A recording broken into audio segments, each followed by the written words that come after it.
മാള BRCയുടെ ആഭിമുഖ്യത്തിൽ പൊതുവിദ്യാലയങ്ങളിൽ പഠിക്കുന്ന ഭിന്നശേഷി വിദ്യാർത്ഥികൾക്ക് ഉല്ലാസയാത്ര സംഘടിപ്പിച്ചു. അന്നമനട ബസ് സ്റ്റാൻഡിൽ നിന്നും ആരംഭിച്ച ഉല്ലാസയാത്ര അന്നമനട ഗ്രാമപഞ്ചായത്ത് vice president PD Jose flag off ചെയ്തു.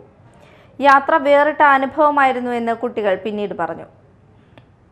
ഈ വർഷവും കുട്ടികളെ ഒരുമിച്ചുകൊണ്ട് അധ്യാപകർ ഉൾപ്പെടെ കുട്ടികളുടെ പാരൻസ് ഉൾപ്പെടെ ഒരു വിനോദയാത്രയാണ് നമുക്ക് പുറപ്പെടുന്നത്. അതിനു മുമ്പുള്ള ഒരുമിച്ചുള്ള കൂടിച്ചേരലാണ് ഇപ്പോൾ നടക്കുന്നത്. എനിക്ക് ഇതിൽ ഏറ്റവും കൃത്യമായി തോന്നുന്നത് ഈ കുട്ടികളെ ആളുകളുടെ ഭാവിയുടെ വാഗ്ദാനങ്ങളായി മാറ്റുന്നതിന് വേണ്ടി അഹോരാത്രം പണിയെടുക്കുന്ന നമുക്ക് സ്വാഗതം പറഞ്ഞ സുഹൃത്തുക്കളും അത് നേതൃത്വം കൊടുക്കുന്ന ഒക്കെ ഇവിടെയുണ്ട്, മറ്റ് അധ്യാപകരൊക്കെ ഉണ്ട്. അവർ ചെയ്യുന്നത് വലിയ ഒരു സേവനമാണ്. Mala block BRC project coordinator doctor ലീജുവിന്റെ നേതൃത്വത്തിൽ 35 ഭിന്നശേഷി വിദ്യാർത്ഥികളും ഓട്ടിസം സെന്ററിലെ 22 വിദ്യാർത്ഥികളും അവരുടെ രക്ഷിതാക്കളും ഉല്ലാസയാത്രയിൽ പങ്കെടുത്തു.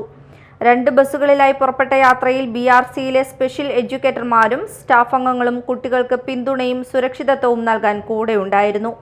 കൗതുകത്തിന്റെയും സാഹസികതയുടെയും അത്ഭുതത്തിന്റെയും സന്തോഷം തിരതല്ലുന്ന ദൃശ്യാനുഭവങ്ങൾ ചിറ്റിലപ്പള്ളി സ്ക്വയറിൽ കുട്ടികൾക്കേറെ ആസ്വാദ്യകരമായി. മാജിക്, ഡാൻസ്, വിവിധ റൈഡുകൾ, സൈക്ലിംഗ്, നീന്തൽ, ഇല്യൂഷൻ, ആകാശയാത്ര ഇവയെല്ലാം കുട്ടികൾക്ക് വേറിട്ട അനുഭവമായി.